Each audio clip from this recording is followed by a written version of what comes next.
Hi, it's Sbrana Jabbers, and I'm going to be doing a quick book review because I am tired, but it's been a while. The reason it's been a while is because the library was closed due to the freeze that happened here in Texas, and the extended holiday that they had at the library for Martin Luther King Jr.'s birthday. So those two things combined caused me to not go to the library for like 2 weeks. But alas. And I actually missed the book that I was supposed to read because they had set aside a book for me. And by the time I was able to go, it was no longer there. So maybe it was just meant to be. Either way, I went there and I got this book, Lore of the Wilds, which I had been wanting to read. It's been on my list for a while. So some things about this book review, it will be spoiler free. So there's no need to fear that. I will give a rating, and I will also be reading something that I wrote about this, like a little short poem. This is Kitty in the back, who's having a blast chewing my charger. I think it should be fine. Yeah, I think it's a tough one.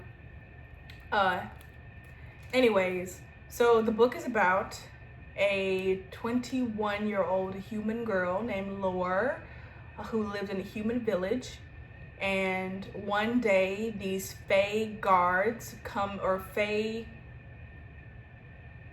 people, kind of like soldiers I guess, they come and ask her to come with them so that she can fix up a library that the fae are not able to enter because of a spell that keeps all the fae out. And her job is to basically organize the library and to turn in any magical books that she finds to this lord, this fae lord named Cyril, I think that's how you pronounce it. And that's basically the premise of the book. So some things that I liked about the book were that most of the characters have brown skin and seem to be of African descent. I love that.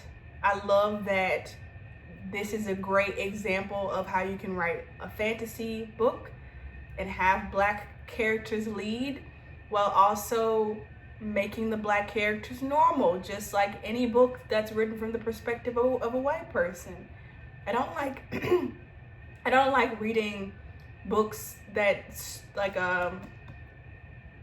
star or have main characters that are Black people, or the main characters that are Black people, where they like make it about like it where it's changed the perspective of them and they're no longer just normal people but they're Black people. Because whenever you read like white books or from the perspective of white people, it's not like from the perspective of a white person, it's from the perspective of a person. So I really love that. I love that in this book there are dark fae and light fae, and I love how both dark and light fae seem to be of African descent. I love the idea of a magical book in a magical library. Love that. I love the idea of fae in general.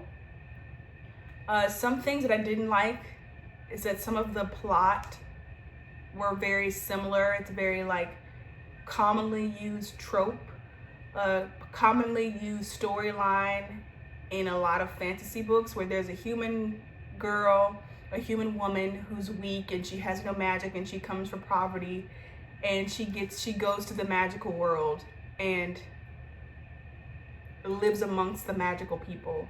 That's very, very overdone.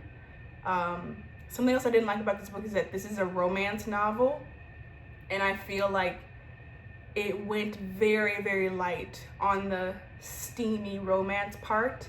Not saying that all books need to be steamy, but I certainly prefer my books to be steamy. So there's that.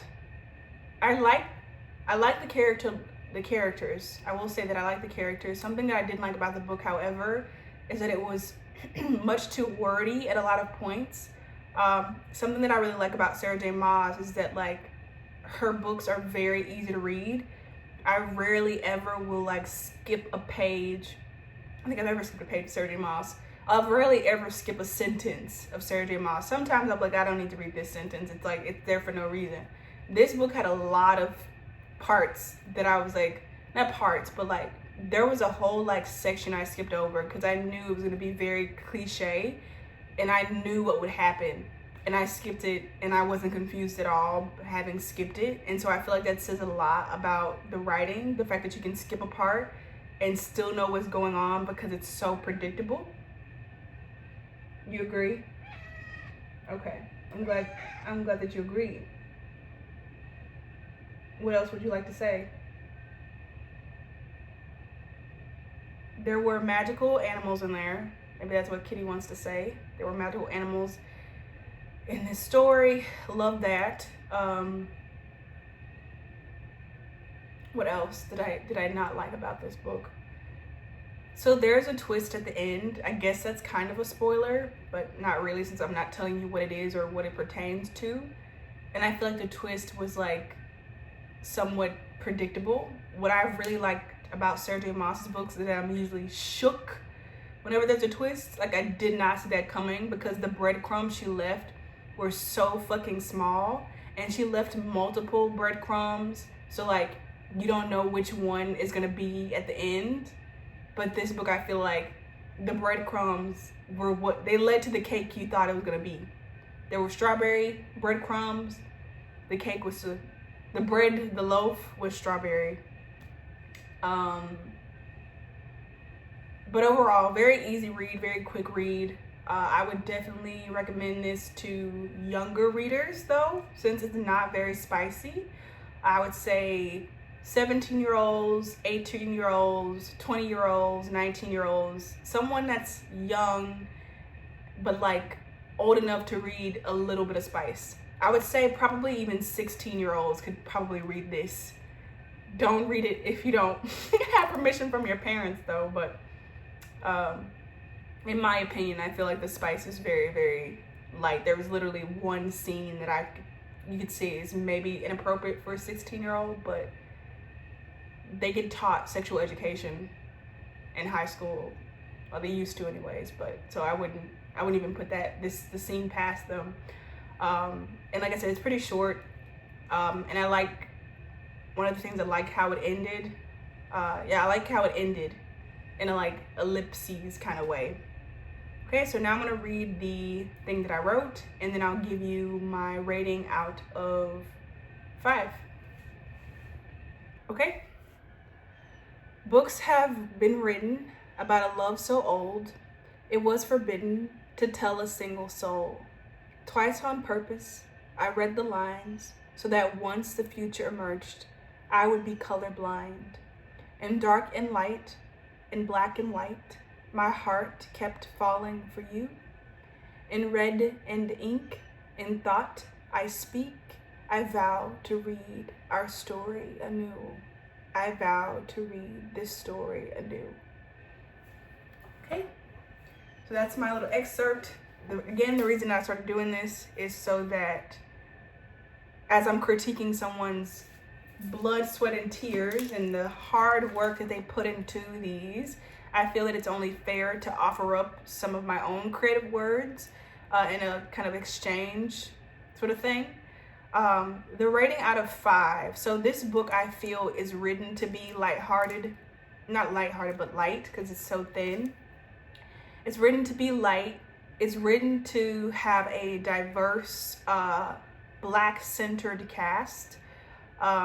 It's written to be inclusive of fantasy and to have a coherent, navigatable storyline. And I feel it does all those things well. However, I must deduct points for, one, the lack of originality with that whole young human girl goes to the magical land.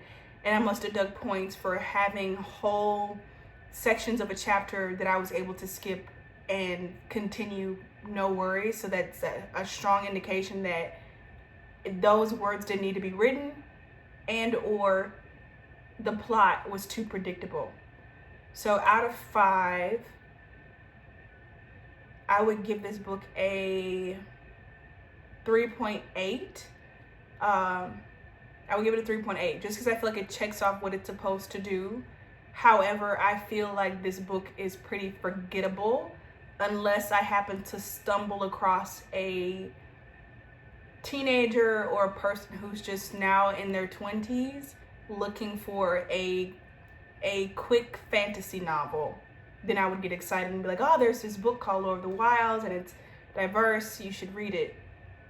But it's not terrible. But I feel like it's not memorable enough to the point where I'm like, I can't live without these characters. I need to go read the sequel. I feel like I definitely won't be reading the sequel because I don't feel like knowing things. Like, I know what's gonna happen. You know? Like, I already know. Even if I get a few parts wrong, I feel like I can safely predict what's gonna happen in the next book. So yeah, that's my review. Thank you. This is Jabria Jabbers. If you haven't subscribed, subscribe now. If you haven't liked, like now. And if you haven't left a heart or a book emoji in the comments, do that now. All right, say bye, kitty. Okay, he just loves me and he just wants to be around me. She's like, oh, I love her so much. Okay.